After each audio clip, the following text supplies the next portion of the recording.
Bugungi kunda tibbiyot muassasalaridagi boshqaruv usullari bemorlarning qancha vaqt kutishiga, mavjud imkoniyatlardan qanchalik samarali foydalanishiga va tashxis qanchalik tez qo'yilishiga bevosita ta'sir qiladi. Sirdaryo viloyatida bu masalalar amalda hal etila boshlandi. Respublika ixtisoslashtirilgan ona va bola salomatligi ilmiy-amaliy tibbiyot markazining viloyat filialida 21-asr sog'liqni saqlash menejmenti bo'yicha xalqaro o'quv seminari bo'lib o'tdi. Nima sababdan bemorlar ba'zi shifoxonalarda tezroq va sifatli yordam oladilar, boshqalarida esa uzun navbatlar va shifokorlar yetishmovchiligiga duch kelishadi.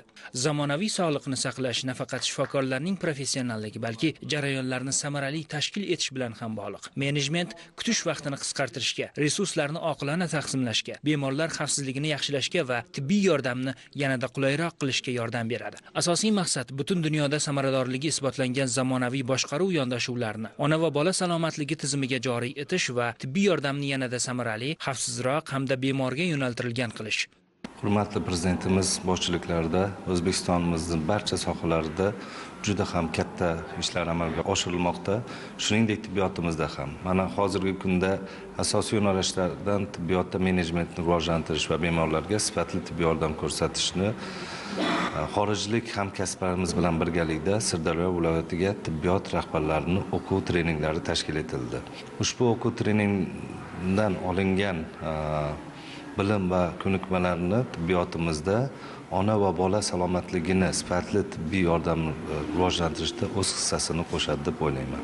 Seminarda ona va bola salomatligi tizimi rahbarlari va mutaxassislari, shuningdek, hududiy ixtisoslashtirilgan muassasalarning boshqaruv zaxirasi ishtirok etdi. Amaliy mashg'ulotlarga alohida e'tibor qaratildi. Ishtirokchilar real hayotdagi holatlarni tahlil qilishdi va mashg'ulotlardan so'ng darhol amaliyotga tatbiq etish mumkin bo'lgan yechimlarni ishlab chiqdilar.